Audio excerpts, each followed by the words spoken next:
Hello friends, welcome to our YouTube channel Chennai Malayalis. Okay, ഇന്നത്തെ വീഡിയോയിൽ ഞാൻ എന്താ ഉണ്ടാക്കാൻ പോകുന്നതെന്ന് വെച്ചാൽ ഇന്നൊരു കുക്കിംഗ് വീഡിയോ ആണ് കേട്ടോ.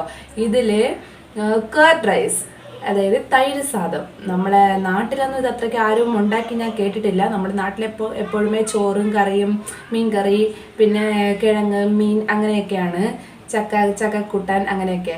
പക്ഷെ ഇവിടെ ഈ തമിഴ്നാട്ടിലൊക്കെ എന്ന് വെച്ചാൽ ആളുകൾ ഇങ്ങനെ മീൻ കറിയും പിന്നെ തോരൻ, ഒഴിച്ചു കൂട്ടാൻ, സാമ്പാർ അങ്ങനെയുള്ള ഐറ്റംസ് ഒന്നും അധികം ഇവിടെ ആരും ഉണ്ടാക്കാറില്ല. ഇവിടെ ഉള്ളവരൊക്കെ ഇങ്ങനെ വെറൈറ്റി റൈസാണ് ഉണ്ടാക്കുന്നത്. അപ്പോൾ ഈ വെറൈറ്റി റൈസ് വെച്ചാൽ വളരെ എളുപ്പത്തിൽ ഇവർ ഉണ്ടാക്കിയെടുക്കും. ഒരു 10 മിനിറ്റ് 15 മിനിറ്റിലൊക്കെ ലഞ്ച് റെഡിയാക്കും കേട്ടോ. രാവിലെ കുട്ടികളൊക്കെ സ്കൂളിൽ പോകുമ്പോഴത്തേക്കും, പിന്നെ ഇവിടെ ഉള്ളൊരു മുക്കാൽ ഭാഗം ആൾക്കാരും ലേഡീസും ജോലിക്ക് പോകുന്നവരാണ്. അപ്പോൾ അവർക്ക് രാവിലെ പെട്ടെന്ന് ഉണ്ടാക്കിയെടുക്കാൻ പറ്റുന്ന ഒരു ഡിഷാണ് ഈ വെറൈറ്റി റൈസസ്. അതിൽ തന്നെ നിറയെ ഡിഷുണ്ട്. വെറൈറ്റി റൈസിൽ തന്നെ നിറയെ ഡിഷുണ്ട്. Sambar rice, lemon rice, curd rice, അതേപോലെ ടൊമാറ്റോ റൈസ്, അങ്ങനെ ഒരുപാട് ഡിഷസ് ഉണ്ട്. അപ്പോൾ ഞാൻ ഇന്ന് എന്താ നിങ്ങൾക്ക് പരിചയപ്പെടുത്താൻ പോകുന്നതെന്ന് വെച്ചാൽ കേർഡ് റൈസ്, അതായത് തൈര് സാദം. പിന്നെ ഈ വേറൊരു കാര്യം, ഈ വീഡിയോ പ്രധാനമായിട്ട് യൂസ് ആകുന്നത് വീട്ടമ്മമാർക്കും പിന്നെ ഈ ബാച്ചിലറായിട്ടിരിക്കുന്ന ആൾക്കാരുണ്ടല്ലോ, ഇപ്പം ഗൾഫ് മലയാളികൾ അങ്ങനെയുള്ളവർക്കൊക്കെയാണ്. എന്നുവെച്ചാൽ അവരൊക്കെ ജോലിക്ക് പോകാൻ വേണ്ടിയിട്ടുള്ള കഷ്ടപ്പാടിൽ ചോറും കറികളൊക്കെ വെക്കാൻ വേണ്ടിയിട്ട് വളരെ ബുദ്ധിമുട്ടും. അവരൊക്കെ വളരെ എളുപ്പത്തിൽ ഉണ്ടാക്കിയെടുക്കാൻ പറ്റുന്ന ഒരു ഡിഷാണ് ഞാൻ ഇന്ന് നിങ്ങൾക്ക് പരിചയപ്പെടുത്തുന്നത്. ഇതൊക്കെ സൈഡ് ഡിഷായിട്ട് അധികം കറികളൊന്നും വേണ്ട. അതിനൊരു പൊട്ടറ്റോ ഫ്രൈയോ അല്ലെങ്കിൽ പിക്കിളോ ചമ്മന്തിയോ അങ്ങനെ എന്തായിരുന്നാലും മതി. സൂപ്പർ ടേസ്റ്റിൽ നമുക്കിന്ന് തൈര് സാദം ഉണ്ടാക്കാം.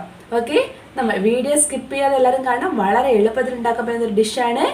നമ്മൾ വീഡിയോയിൽ പോയി നോക്കാം.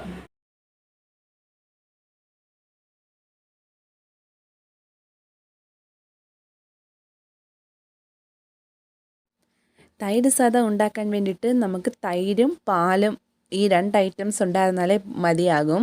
തൈര് ഞാൻ ഇവിടെ ഇപ്പോൾ 1/2 ലിറ്റർ തൈരാണ് എടുത്തിട്ടുള്ളത്. പിന്നെ പാൽ വന്നിട്ട് ഒരു 1/2 ഗ്ലാസ് പാലാണ് എടുത്തിട്ടുള്ളത്. പിന്നെ നമ്മൾ കുക്കർ എടുത്തിട്ട് അതിൽ അരി ഇടണം കേട്ടോ. ഞാൻ ഇപ്പോൾ ഇവിടെ നമ്മളിവിടെ ഇവിടുത്തെ ചോറ് വയ്ക്കുന്ന അരിയാണിത്. ഇപ്പോൾ നാട്ടിലെ അരിയാണെങ്കിൽ അത് ഇത്തിരി വലുതായിരിക്കും.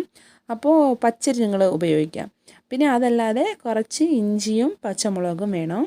അത് നമ്മൾ ഈ കുക്കറിൽ അരി നല്ലോണം കഴുകിയിട്ട് ഈ ഇഞ്ചി പച്ചമുളകും ആ കുക്കറിലോട്ട് നല്ലോണം ഇട്ടിട്ട്, ഇപ്പോൾ ഞാൻ 1 ഗ്ലാസ് അരിയാണ് എടുത്തിട്ടുള്ളത്. ഇപ്പോൾ 1 ഗ്ലാസ് അരിക്ക് ഞാൻ ഇവിടെ 4 ഗ്ലാസ് വെള്ളമാണ് വീഴുന്നത് കേട്ടോ. അപ്പോൾ നിങ്ങൾ എത്ര ഗ്ലാസ് അരിയാണോ എടുക്കുന്നത് അതിനനുസരിച്ച് നിങ്ങൾ വെള്ളം ചേർക്കണം. എന്ന് വെച്ചാൽ വെള്ളം ഒത്തിരി തോനെ വേണം, എങ്കിലേ അരി നല്ലോണം വെന്ത് അങ്ങ് കുഴഞ്ഞ ഒരു പരുവത്തിൽ നമുക്ക് കിട്ടത്തുള്ളൂ. കുക്കർ ക്ലോസ് ചെയ്ത് നമുക്ക് വേവിക്കാം. ഈ ഒരു അളവിന് വെന്തിരിക്കണം. നല്ല കുഴഞ്ഞ് ഈ പൊങ്കാലയൊക്കെ ഇരിക്കുമല്ലോ, ആ ഒരു പരുവത്തിന് നല്ല കുഴഞ്ഞിരിക്കണം. ഒരു 5-6 വിസിൽ കുക്കറിൽ കേട്ടിട്ട് പിന്നെ തുറന്ന് നോക്കിയാൽ മതി. നല്ലോണം വെള്ളവും വീത്തിരിക്കണം, അപ്പോഴേ അടി പിടിക്കാതിരിക്കത്തുള്ളൂ.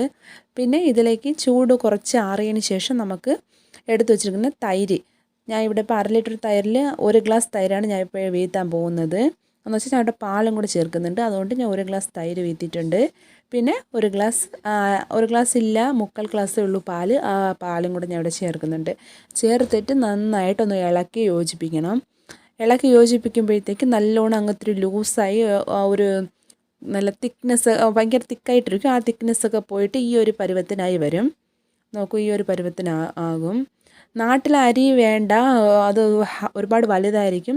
നിങ്ങൾ പച്ചരി ഉപയോഗിക്കാം, അല്ലെങ്കിൽ ഇവിടുത്തെ നമ്മൾ തമിഴ്നാട്ടിലെ അരി ഉണ്ടല്ലോ ആ അരി ഉപയോഗിക്കാം.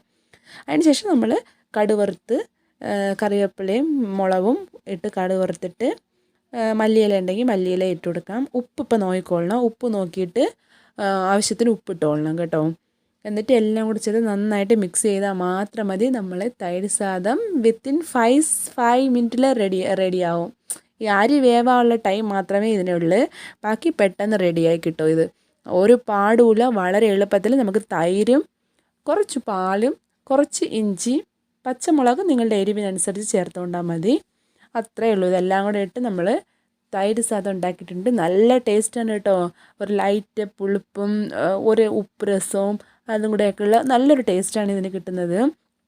നിങ്ങളെല്ലാവരും ട്രൈ ചെയ്ത് നോക്കണം. വളരെ എളുപ്പത്തിൽ ഉണ്ടാക്കാൻ പറ്റുന്നതാണ്. കുഞ്ഞുങ്ങളൊക്കെ സ്കൂളിലേക്ക് പോകുമ്പോഴത്തേക്ക് നിങ്ങൾക്ക് എളുപ്പത്തിൽ ഉണ്ടാക്കി കൊടുക്കാൻ പറ്റും. അതേപോലെ തന്നെ ജോലിക്ക് പോകുന്ന ഹസ്ബൻഡ് ഉണ്ടെങ്കിൽ നിങ്ങൾക്ക് എളുപ്പം ഉണ്ടാക്കി കൊടുക്കാൻ പറ്റുന്ന ഒരു ഡിഷാണ്. നമ്മുടെ ടേസ്റ്റി തൈര് സാദം ഇവിടെ റെഡി ആയിട്ടുണ്ട്. ഇതിൽ ഞാൻ കുറച്ച് മാതളം ചേർത്തിട്ടുണ്ട് കേട്ടോ. കുറച്ച് അതൊരു ടേസ്റ്റാണ്. അതിൻ്റെ ആ ഒരു പുളിപ്പും ആ ഒരു സ്വീറ്റ്നെസ്സും കൂടെ വരുമ്പോഴത്തേക്കും അതൊരു ടേസ്റ്റാണ്. അതുകൊണ്ട് ഞാൻ കുറച്ച് മാതളം ഇവിടെ ചേർത്തിട്ടുണ്ട്. ടേസ്റ്റി ആയിട്ടുള്ള തൈര് സാദം റെഡി ആയിട്ടുണ്ട്. എല്ലാവരും ട്രൈ ചെയ്ത് നോക്കണം. വളരെ ടേസ്റ്റിയാണ്, വളരെ എളുപ്പമാണ്. ഈ തൈര് സാദത്തിൻ്റെ കൂടെ നമുക്ക് സൈഡ് ഡിഷായിട്ട് ഉരുളക്കിഴങ്ങ് ഫ്രൈ ചെയ്ത് കഴിക്കാം. അതാണ് നല്ലൊരു കോംബോ. പിന്നെ വേറെ പിക്കിളോ ചമ്മന്തിയോ അത് വേണമെങ്കിൽ നമുക്ക് ഉപയോഗിക്കാം ഈ തൈര് സാദത്തിൻ്റെ കൂടെ. ഓക്കെ, എൻ്റെ തൈര് സാദ റെസിപ്പി നിങ്ങൾക്ക് എല്ലാവർക്കും ഇഷ്ടപ്പെട്ടു എന്ന് വിചാരിക്കുന്നു. വളരെ എളുപ്പത്തിലും വളരെ ടേസ്റ്റിലും ഉണ്ടാക്കിയെടുക്കാൻ പറ്റുന്ന സൂപ്പർ ഒരു ഡിഷാണ് ഇത്.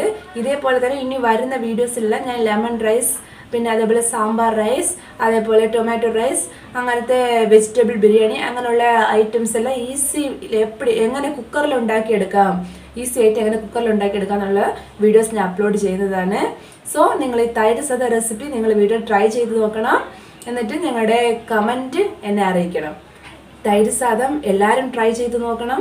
ട്രൈ ചെയ്ത് നോക്കിയിട്ട് നിങ്ങളുടെ അഭിപ്രായങ്ങൾ എൻ്റെ കമൻറ്റ് ബോക്സിൽ അറിയിക്കണം. അതുപോലെ തന്നെ നിങ്ങൾ ആരെങ്കിലും എൻ്റെ ചാനൽ സബ്സ്ക്രൈബ് ചെയ്തിട്ടില്ലെങ്കിൽ പ്ലീസ് ഒന്ന് സബ്സ്ക്രൈബ് ചെയ്തേക്കണം. അടുത്തുള്ള ബെൽ ബട്ടണും ഇനേബിൾ ചെയ്തിരിക്കണം. ഇനി വരുന്ന വീഡിയോസിൽ സൂപ്പറായ ഈസി ആയിട്ടുള്ള റൈസ് റെസിപ്പിയുമായിട്ട് ഞാൻ വരുന്നതായിരിക്കും. അതുവരേക്കും ബൈ.